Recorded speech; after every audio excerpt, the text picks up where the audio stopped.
This Temu Raptor is big and it's heavy, but it flies pretty well on my setup. Hey there, I'm John. This is Two Brothers RC, and this is the Flyfans J-20 Mighty Dragon twin 70mm EDF jet. That's a lot to say. A channel benefactor tried to buy this for us so that you could see it on TBRC, but the US distributor canceled both orders that he placed in an attempt to keep us from getting it. We get it, the US distributor doesn't want us demonstrating the products they sell, but hey, you want to know how they fly, and that doesn't mean that we can't find other ways to fly these airplanes so that you can see what they're really capable of.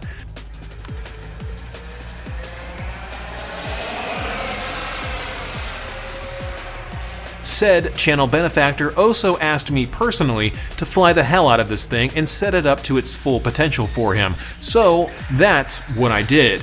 This is not a stock setup. In fact, in my opinion, the stock setup in Gyro is so unoptimized that I would recommend highly that you follow my guide at the end of this vid if you want to get the most out of flying it. So let's dive into it and see how it stacks up to the no patent pending Two Brothers review system for twin 70mm aircraft. And before we get into the agility section, let's start by giving you my actual opinion of the Mighty Dragon. Despite the hurdles that we had to jump over to get this jet featured here, we're not out to bash it. Flyfans does make some interesting airframes. This one is certainly unique. It's got its share of issues, especially the gear door servos not being strong enough, but it's well designed overall and it flies pretty great, despite basically being a Blackbird with canards that rivals the FMS Su-27 Flanker for being the nose heaviest airplane that ever heavied a nose. We'll get into the implications of that later on, but for now I think it's worth considering in your hangar, but be prepared to put in a lot of work to make it as performant as you see here. Let's start by chatting about maneuverability. The first check that we make with jets is whether they're prone to accelerated stalls, and those are the type that you experience when you maneuver a jet and you break airflow over the wings while doing so. This one's a bit complex, so let's take a moment and dive into it. I don't think it is prone to accelerated stalls. In fact, I'm going to say confidently that it's not prone to them at all. That's not what this jet is experiencing.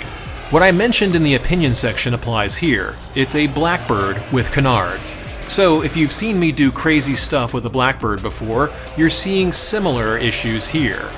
The huge lifting body, rear-mounted delta wing, and long snoot all combine to make rapid angle of attack changes while maneuvering, meaning that it has a tendency to pitch up rapidly if you pull the stick too hard. This makes for great backflips, but also makes for terrible cobras that basically result in it trying to kill itself. The overactive canard setup in AS3X Plus helps a ton to keep the jet stable with the center of gravity shifted aft, but it still flies nose heavy in general balanced in front of the wing root. So we're not done pushing the boundaries of this jet until I can get it to balance behind the wing root. So yes, it passes, but it's a twitchy jet if you're pegging the sticks. It is not easy to make less nose heavy. Similar to the FMS Su-27 Flanker, which also flies great when you shift the center of gravity aft, this jet is one of the nose heaviest jets I've ever seen in stock form. In fact, even with the mods that I'll talk about later, it still balances in front of the wing root. And the work required to shift the CG to that point doesn't qualify as being easy to make less nose heavy, so that's a fail. Even though it is nose heavy, even on my adjusted setup, it still takes off and lands without struggling. Takeoff is similar to the Blackbird.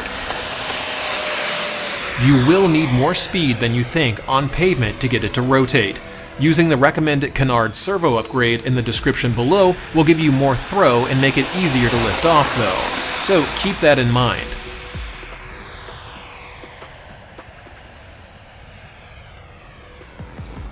Landing is also where this jet is a little trickier, especially if you're trying to get it to land slowly. My first few landings were very fast until I remembered that it can land like a Blackbird because it has a very similar planform. So the idea is to bring it in with a shallow angle of attack and some thrust, then chop throttle a couple of seconds before it touches down, and pull the stick to flare it and destroy airspeed before it touches down on the main wheels. Once you get the technique down, this jet does land slowly enough to come to a stop before the end of our 300-foot runway. Does it fly off of grass?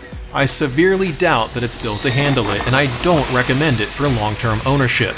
That's a pass.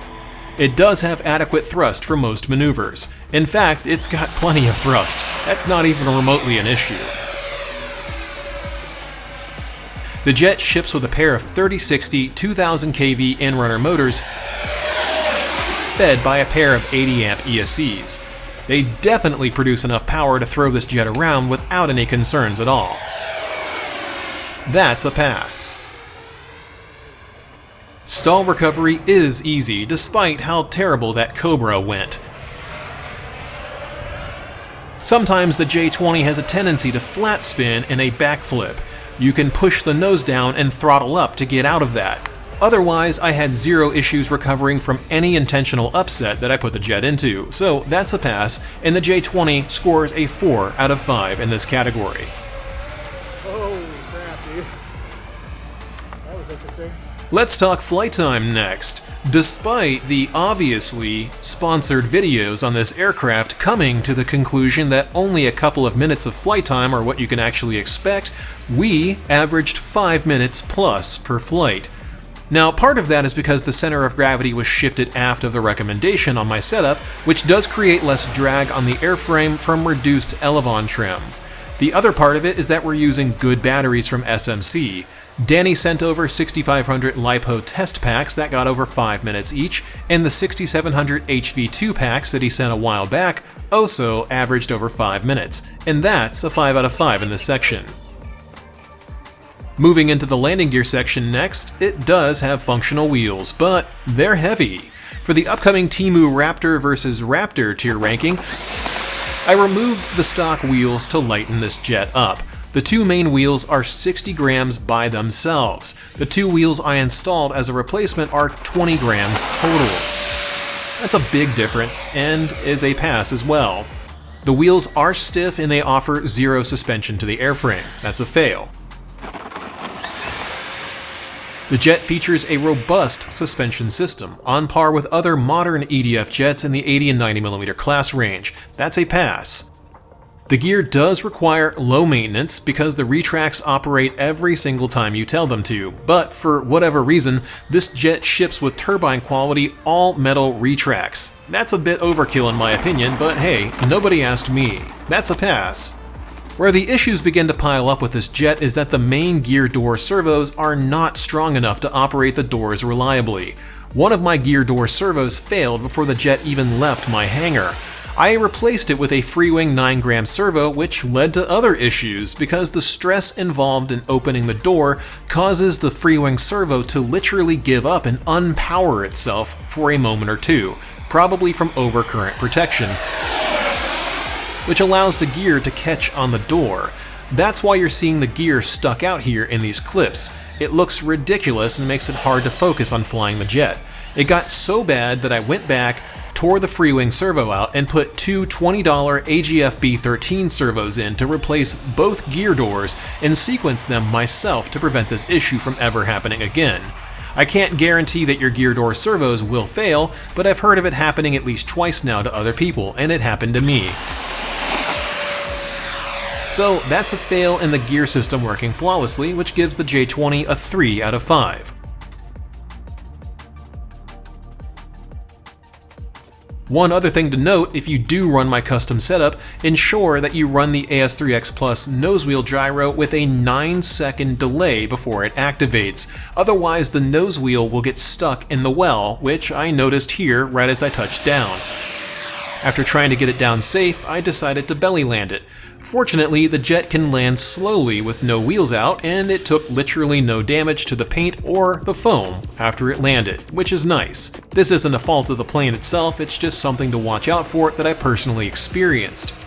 Before we move on to the fit and finish and avionics sections, do consider scrolling down just a wee little bit and hit that like button for me. If you're not already subscribed, definitely consider it. And if you're not part of our Discord chat server community, hop down to the description below, join up, and chat airplanes with us. And if you want to see more airplanes like this on the channel that don't get sent out to review, consider being a channel member via twobrosrc.com/supporters, which directly funds new airplanes for you to see.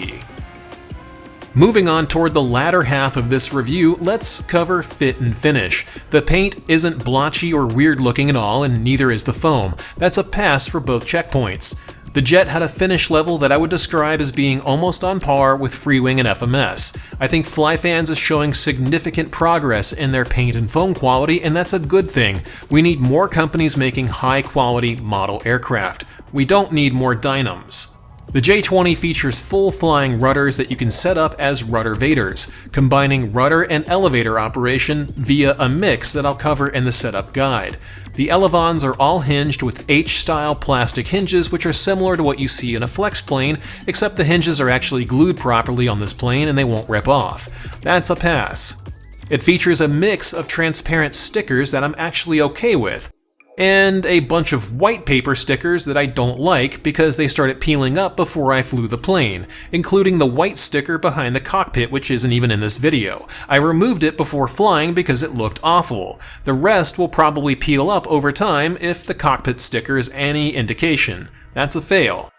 The battery does not get airflow, which is a bizarre design choice for a twin 70mm jet. It's true that proper throttle management will prevent the battery from overheating, but proper airflow is very important to battery longevity. There is no airflow at all that I can see, and I consider that a fail here. The J-20 earns a 3 out of 5 in this section. Before we wrap the fit and finish section, let's talk about assembly. Something I dislike about this jet is that it has short servo leads on the fuselage side and long servo leads on the wing side, and not enough space to put them in the fuselage without using a pair of tweezers.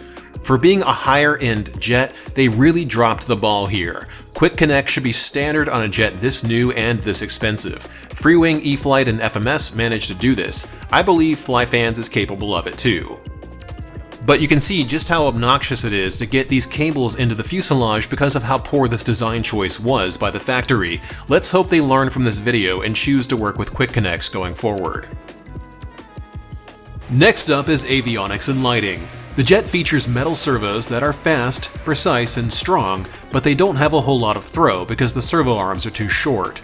I did replace the canard servos with AGFRC B11 DLS units for $20 because the stock servos weren't moving identically and they didn't feel like they were up to my standards. So I'll say that's a pass because I left most of the stock servos intact. I didn't notice any issues with the ESCs overheating at all. The twin 80 amps appear to be doing exactly what they should be doing, so that's a pass for sure. It does feature a lighting system, and the lighting appears to be correct, except for the silly blinking the nav lights do when you use the stock mixing board and gyro. I, of course, removed that junk and ran the lighting system to a Freewing blue box and ran the gear and gear doors direct to the receiver. That's a pass. Speaking of lighting, you can install a pair of KMRC afterburner units to get a little extra tail weight and make the jet look substantially more impressive in the sky. They're light, they can be customized, and they're easy to install. Check out the link in the description below to learn more. The servos and the canards can be easily replaced since they screw into wood. The rudder servos can also be easily replaced, but the elevon servos are glued in, and those are the most critical servos in this jet. I'm torn here. It's 50-50 on ease of replacement, but the wing servos being glued in edges me towards failing the jet here, and I think that's what I'm gonna do. The battery tray is not well designed. Having it so far forward in the jet is a design crime for a fighter jet. There is no good reason for a fighter jet to be so nose-heavy in stock form. I said the same thing about the FMS Su-27 Flanker too. When you buy a fighter jet, there's a reasonable expectation that it should be capable of flying like a fighter jet. Not a fighter jet that's balanced like a Cessna but shaped like a fighter. That's silly. It doesn't have to be tail-heavy out of the box, but it should be possible to make it less nose-heavy with a lot less work than I ended up doing here. In fact, the turtle deck area of this jet can easily accept a battery if you were to install wood and straps back there to hold a battery there, which actually gets the balance point behind the wing root. I'm going to look into putting the battery back there for the 1-year follow-up review, and we'll see how that goes when that time comes. Anyhow, that's a fail. And the J-20 earns a 3 out of 5 in this section.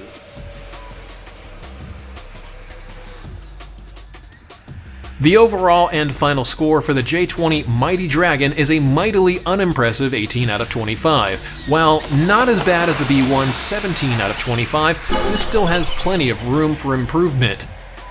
The good news here is that Flyfans does seem to be improving their models over time. Their Su-27 is Dynam-like in quality in comparison to this. This jet is much closer to Freewing, FMS, and E-flite releases than anything else I've seen from them, so that's a good sign that they're making positive changes and improving their production quality. Hopefully they continue to improve and their next release is even better, though I suppose the Chinese dudes who religiously comment on J-20 uploads will probably not be too happy with me for not giving their country's premier 5th generation fighter a glowing review. I like it a lot and I think it flies great, but there's a lot of room for improvement here. And I feel that it needs to be done before I feel that this jet is worth the asking price. Let's move on to the setup guide and the theory behind why I'm recommending this setup that I'm going to show you. First, Flyfans recommends operating the canards and roll. Every aeronautical engineer I'm friends with does not recommend operating the canards and roll. There's 2 reasons for this. First, they produce an off-axis roll which looks like ass, and they can also introduce asymmetrical airflow over the wings at high angles of attack, which is precisely what you don't want them to do. That leads to one wing stalling before the other, which then can lead to a crash. Second, the stock gyro mixing board thingy is not really optimized. You're better off using your own gyro system and tuning it to your own preferences. I use AS3X Plus, so I'll showcase the gains right now as I talk. This jet is being flown on an AR-10360T receiver on throttle-based gains, with the canards using the second gyro, with the inboard elevons stabilizing in both roll and pitch on the primary gyro. Check the AS3X Plus guide linked at the top right to find out how to do this, or join Discord via discord.gg/2brosrc for help. Now let's get into the physical setup. This setup is what you've seen me flying this entire video, so don't worry, I didn't post this setup and then crash it before verifying that it works. Before we begin, following this guide means that you will need to remove all the flight controls except the gear and gear doors from the stock mixing board and run them direct to the receiver. The setup file on our Discord server has all of the port mappings, which you'll also see on screen here too while I work. I'll upload 2 setups for it. One with gear sequencing in case you use a channel expander and want to entirely remove the stock mixing box, and one set to use no sequencer with the stock box left in the jet. I used an elevon wing type with all travel set to 150 up and down in servo settings. I manually programmed the canards through forward programming in AS3X Plus. I don't recommend using the canard tail type because it doesn't allow you to set the canard gains to high values. Expo was set to 50% on all axes. Let's start by taking a look at the first mix, which is the throttle-based gain mix. This mix uses the current mixing curve that I use for every jet lately, which is the first point being set to 0, the midpoint being set to -20, and the final point being set to -50. This means that the gain values I mentioned earlier will always be, at most, half of the stated value. So if we used 50 roll, then it would be starting off at 25 roll. This is to allow you to increase the gain to full or reduce it as you see fit, but it should have little or no oscillation across the flight envelope while you fly. Next up is the rudder vader mix. I have this assigned to switch B, position 1 and 2.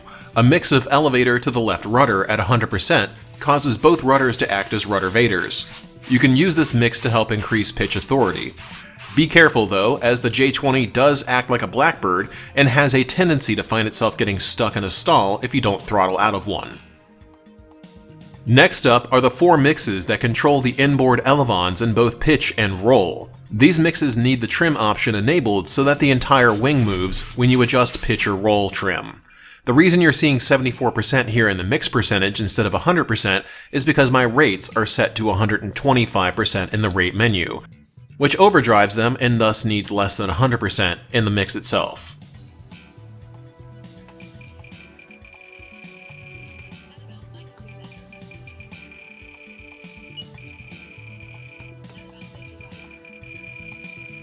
The next mix needs to be duplicated twice. This is the mix that controls the canard servo on each side of the jet in flight.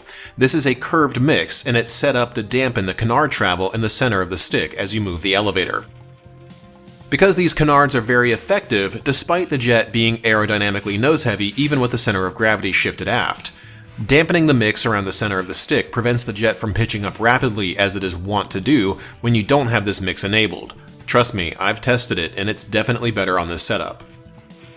Also, the benefit of this setup is that you allow the canards to do their job in the AS3X Plus system, which is to act as flow regulators over the wings rather than as active pitch devices. The elevons have plenty of pitch authority on their own, so let the canards do what they're meant to do, which is keeping air sticking to the wing as the jet maneuvers. That covers the basics of setup on this jet. There's other stuff in the setup file that you can play with too, but none of it is critical to getting this jet to fly. The setup you see here is what I flew the entire time, so you can trust that what I'm saying is what actually happened in this vid. Definitely curious to hear your thoughts about it too, so hop on Discord and leave us a comment, or drop a line in the comments below and let us know what you think. Our anonymous channel benefactor made it possible to get this jet, so huge thanks goes out to him for donating it to us so that we can show you what it's capable of. And look forward to the Temu Raptor versus F-22 Raptor video, which is dropping in January most likely. If not, probably in February. Huge thanks also goes out to our channel members on twobrosrc.com/supporters, and a very special thanks goes out to our mega fans, Sarasota RC Squadron, Michael Smith, JR Man, Todd, N411X, and Jeff Baker, along with our Ultra fan, TBRC fan. You guys kick so much ass. Coming up soon will be the initial review of the E-flite P-51 Mustang 1.5 meter. I've wanted it for years and Horizon finally sent it over, and it's awesome. See you guys next week.